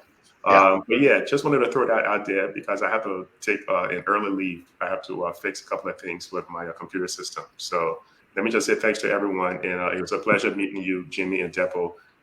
As always, I respect the opinion of everyone on this platform. Alex, Gabriel, thanks so much to the FOL family. I really have to hop. Peace. Yeah. Peace, Thank you. All right. So we have another comment here. This one is from us. I think this is from the CEO himself who posted this question. I think we have to start charging him for doing these things. The information technology expert, PhD, Lionel Bernard, a Liberian, a guest on Focus on Marketplace, stated that for around 50 to 70 million, we could establish Liberia as a full internet access country from anywhere, right? But no funding. As I said before, the LEC is not bad, but the governance that controls is the issue, right? Yeah, we're trying to reach out to Lionel when we get to the internet infrastructure. Yeah, I think we should bring him on as a guest. Like to shed light on those. So Emmanuel's been busy. He said we owe 72 million SDR for the RIA redevelopment borrowed by the Salif government. We need to stop borrowing money. We can't pay it back any. We can't pay it back on time. I'd like to make a quick little comment about, especially I've been a telecommunication engineer and manager for past 20 some more years. And the advent of the internet, the coming of the internet, was one time described as the world will be flat. In other words, what is in America, the developed nations had a monopoly of information and knowledge. They had a monopoly. And to get that knowledge, you had to cross the ocean and go over there. But with the advent of the internet, we can bring that same knowledge that are in the best schools, the MITs, the Harvards, the Oxfords. We can bring that same knowledge to our everyday classrooms in Liberia. So the internet is a resource all in itself. So that comment that the gentleman was making, that is one resource that we can actually, it is astronomical how it can help develop it. But if we look at our first foray into the internet, where we had that fiber cable, under the submarine cable, the fiber optic cable. Being a fiber optic designer myself, I was happy to hear that, and I know that cable was intended. It was financed by one of the universities for LU to get it, for LU to be completely have internet access for all the students. You can't imagine what that would do for students. Today, libraries are small compared to the internet. If anybody study recently, you'll find out the internet has more sources of information than any library. Okay. So, but up to today, or recently, we didn't see LU have it. So what's going on? What's went wrong? If we're going, no matter how you target something, no matter how essential it is, you have to implement it. You have to. It has to become important enough, and that we have to see it through. Because if we only go halfway, then we don't realize the benefit of it. Yeah. So what the gentleman is saying, internet can do tremendous for Liberia. I mean, I'm just touching the tip of the iceberg because today we still have a sneaker net. Our economy is still pretty much you take your money and carry it to the stores. In the modern world, most of the transactions are electronic. Nobody touches cash anywhere now. There's so much to gain from electronic, the digitalization of the economy and the internet, but it will require disciplined execution for us to get benefit from it. Let me read one comment here, which I think that capture a lot here, right? Okay. That comment is from Tokus Ama Harris. Toku Amos Harris. Yeah, okay. I think I see. Is everything stated here requires high? No, not that one. Not that one. Okay. Everything stated here requires a high level of intelligence. Right. I mean, it's not rocket science. Right. But I understand the context where she's speaking from, or she wants to speak from, and she gives some examples.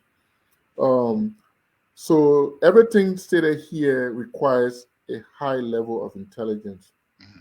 You just had a celebration of 200 years with millions spent and no thought given to economic returns. Mm.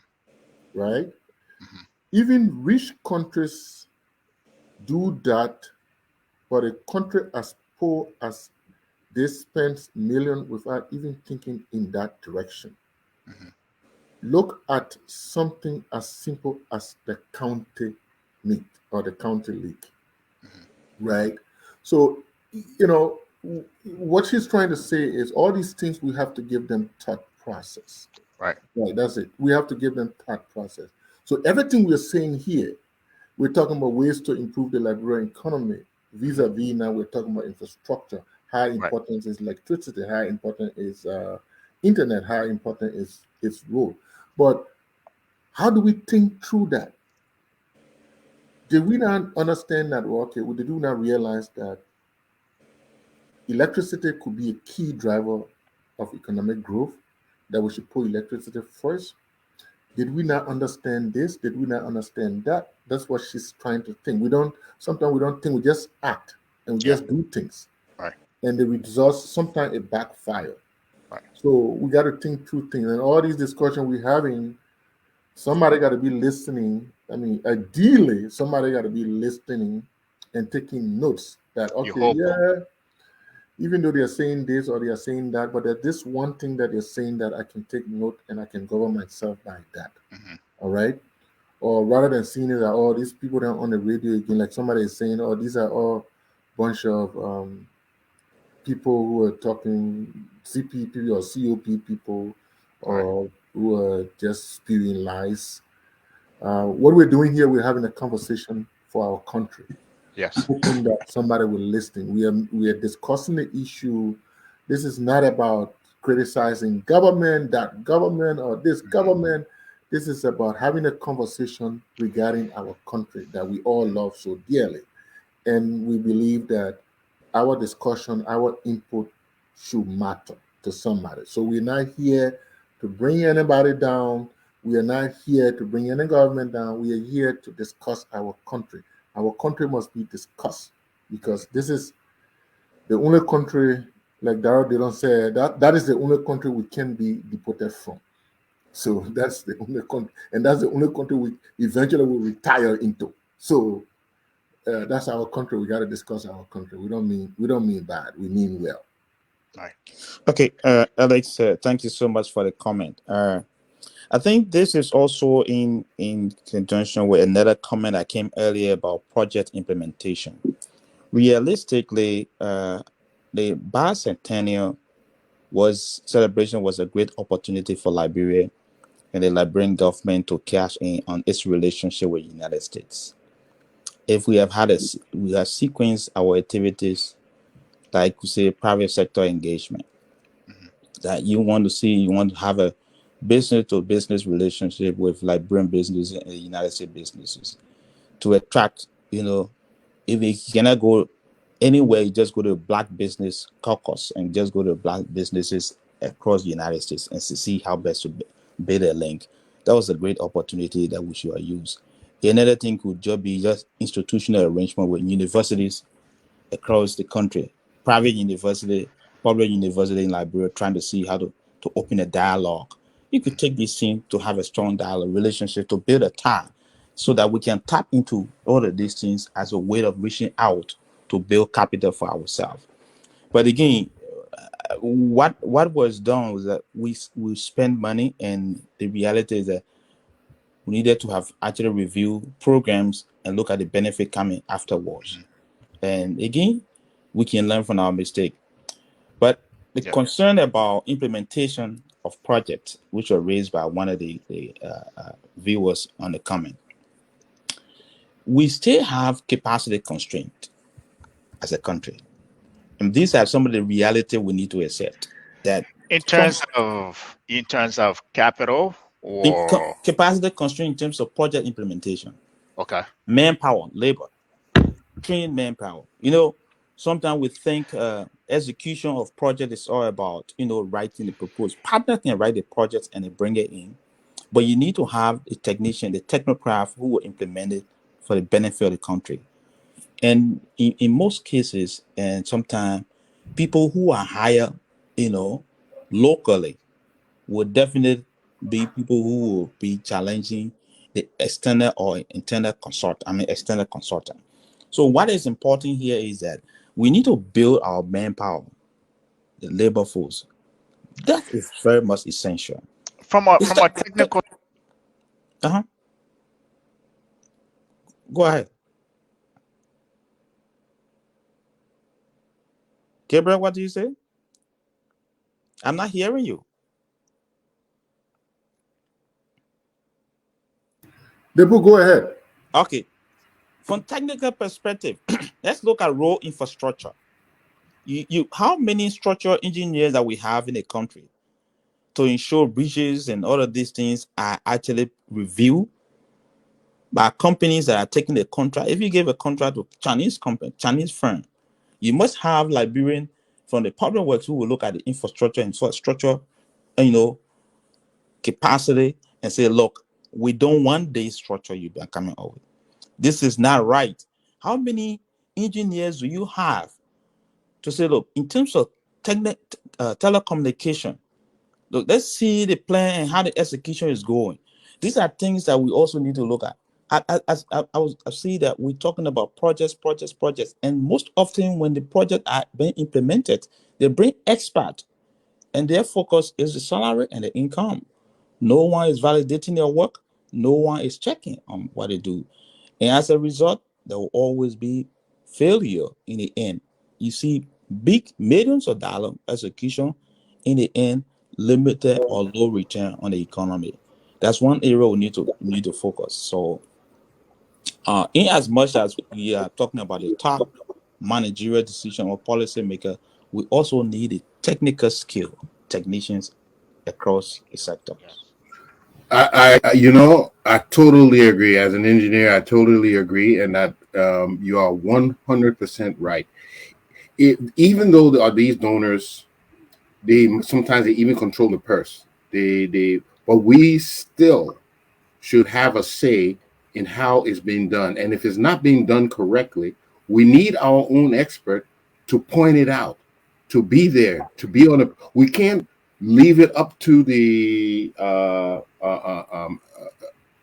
foreign company or the foreign contractor. We can't just leave it up to them and put anything in the ground or put anything in the air. We have to have our own access to make sure it has been done as prescribed.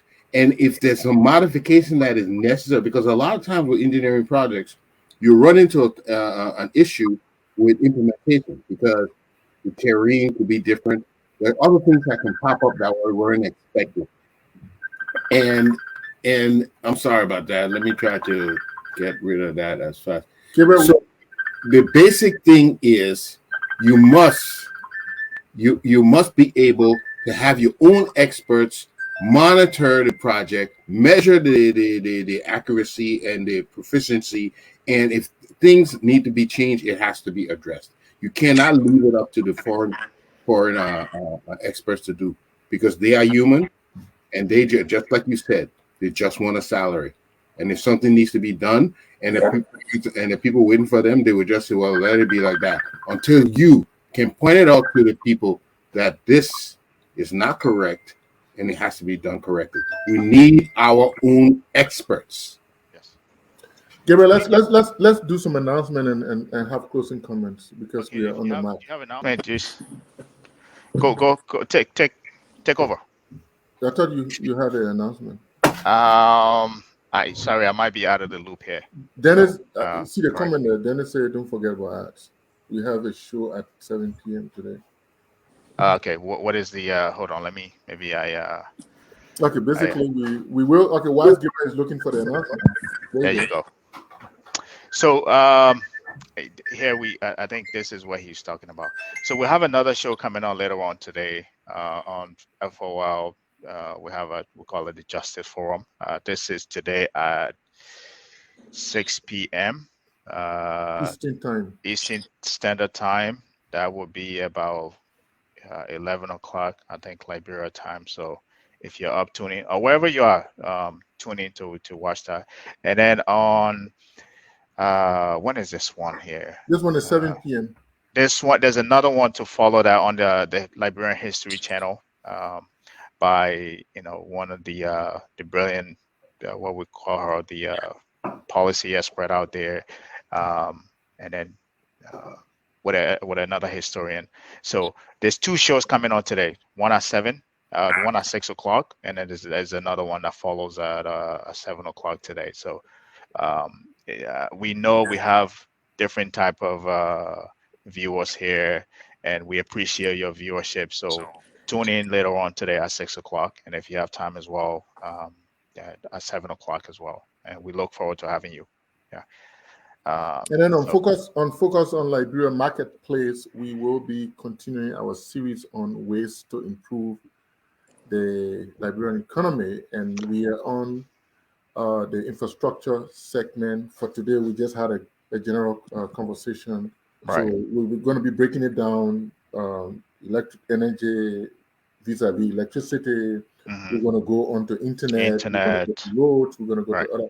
Then we'll be also looking at the institutions within the government that are responsible oversee those for these different areas, and what they're doing there and other stuff we'll be looking at. So for the next few Saturdays, but don't forget now, if there's a hard topic, we'll pivot. Yeah. Or if we have an issue, we'll pivot to something else, but we'll continue on the series.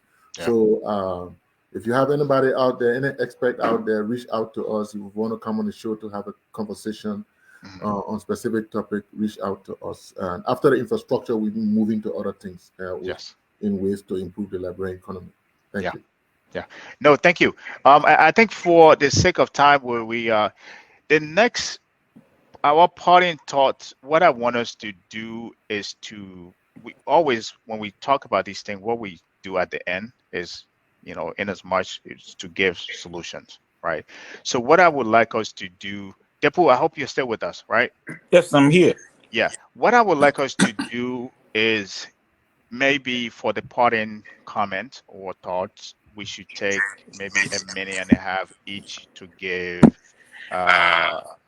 I know this is an overview, so I don't think we should want to go too deep into it. Maybe a minute to really give, maybe three or four bulleted items as to, or maybe one or two as to what would be your recommendation to the current administration or the next to succeed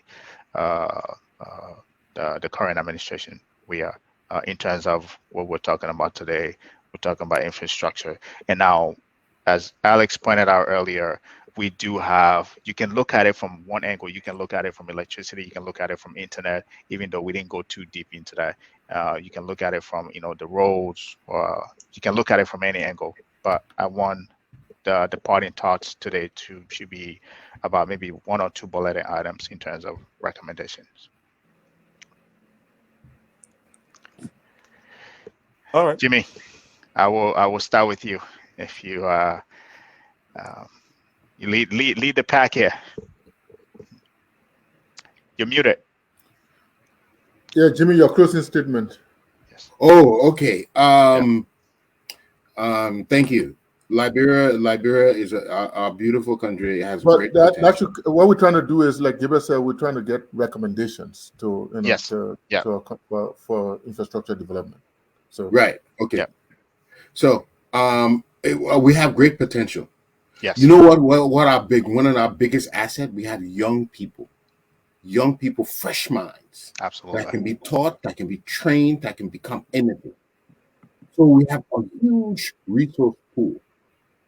So what we need to do then is prepare them for these industries that we want to do, all these projects we want to do. We need to prepare them to carry it on, to be able to man them, to be able to develop them, and to be able to carry them out. Mhm. So whatever we do plan when it comes to infrastructure, it has to also be coupled to an economic plan as well. It has to be a business plan. It shouldn't be look like a science project where you just build just for the technology. No, Right. it has to be a business plan where you can show the yield and get economic gains from the project. Mhm. It has to be coupled there, and it has to be emphasized. Why it has to be emphasized? Because we have very little resource to squander. We don't Yes. have any. So every dime, every penny we use, we have to know how we will get that money back and profit. Yeah. Then we will start to realize growth. But Yeah. if we do not have an economic plan coupled with every project that we undertake, then there is no way of assuring ourselves that we will gain what we want to gain from that project. Yeah. All right. So it Yeah. must have an economic forecast, and it And must it be has to. monitored to make sure that that result is going to be fruit as proposed. Yes. Thank you. Thank you.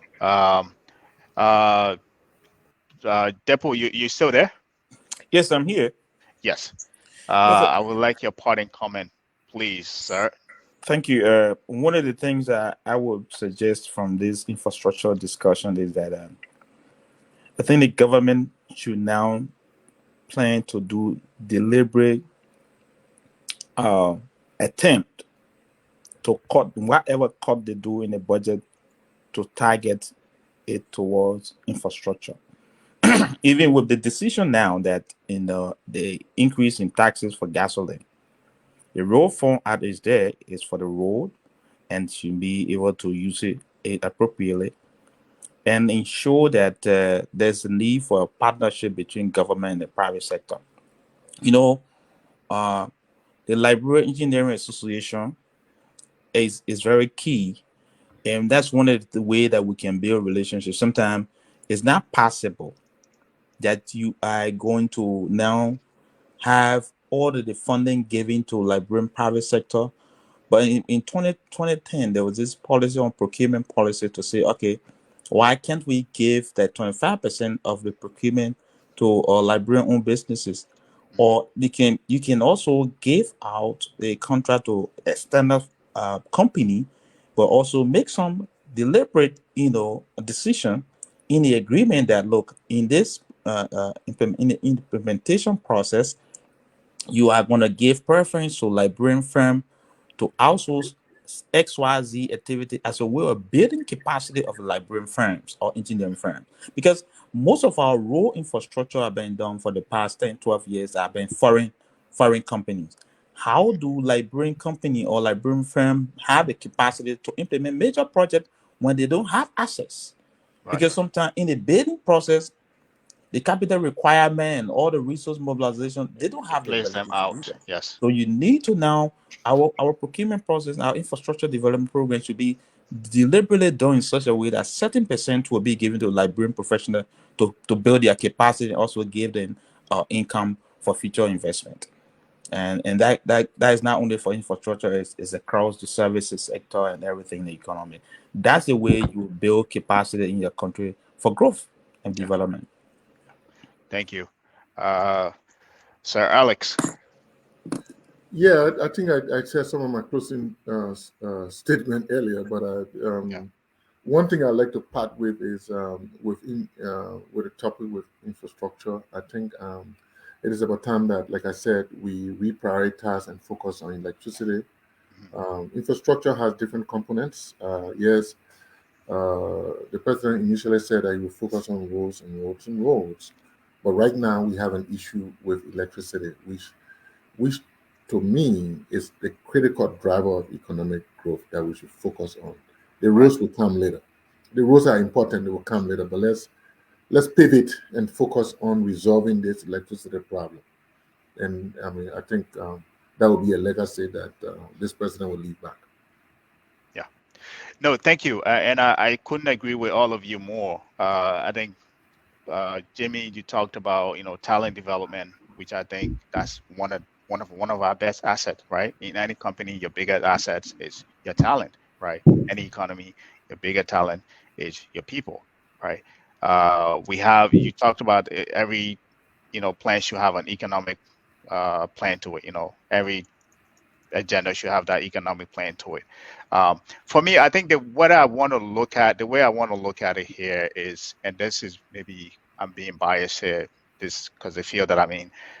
I in as much that I think there ought to be intentionality in terms of what we want to do, how we want to do it, and how we will do it, right? And who we want to put in place. If we have all of those ambitions, but we lack the capital to do all of that, those dreams or those plans are just dreams that we'll have on paper and just hope that we have them accomplished.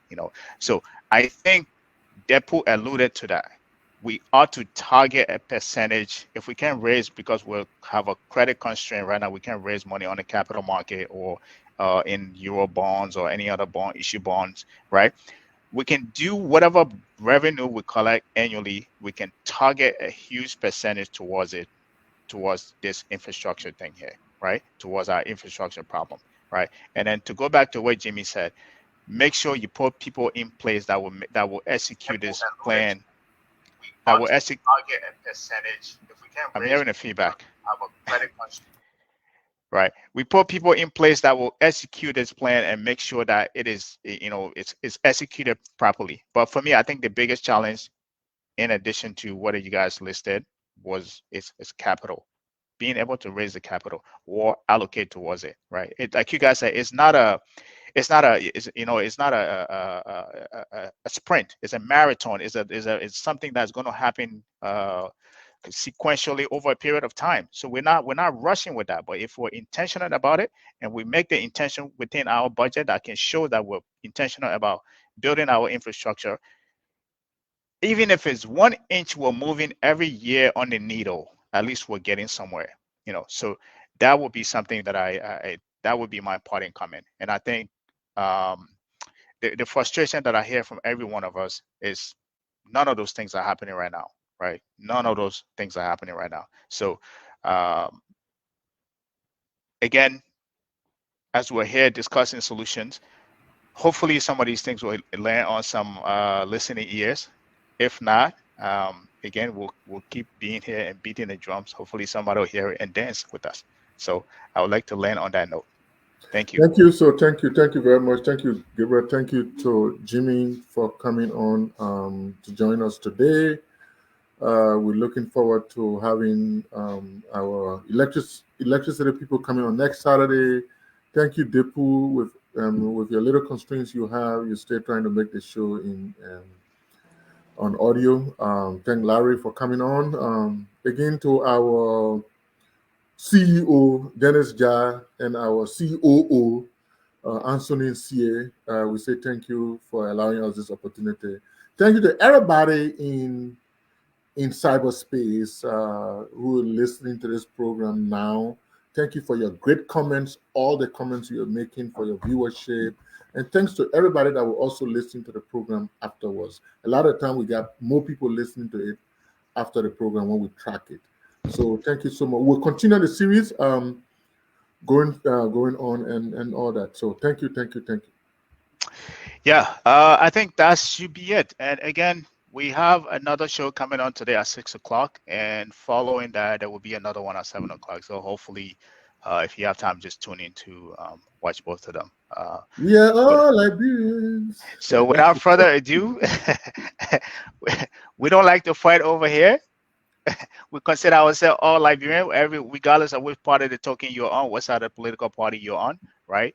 Whether you think infrastructure is a key to advancing the country's economy, whether you think the administration that is doing a good job, whether you want to blame the previous administration, we are not taking sides. At the end of the day, we are all Liberians here, and that's the note that we like to leave on. So without further ado, thank you for joining us, and we look forward to seeing you here next Saturday.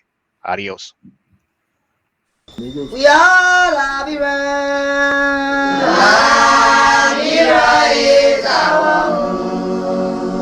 Liberian people.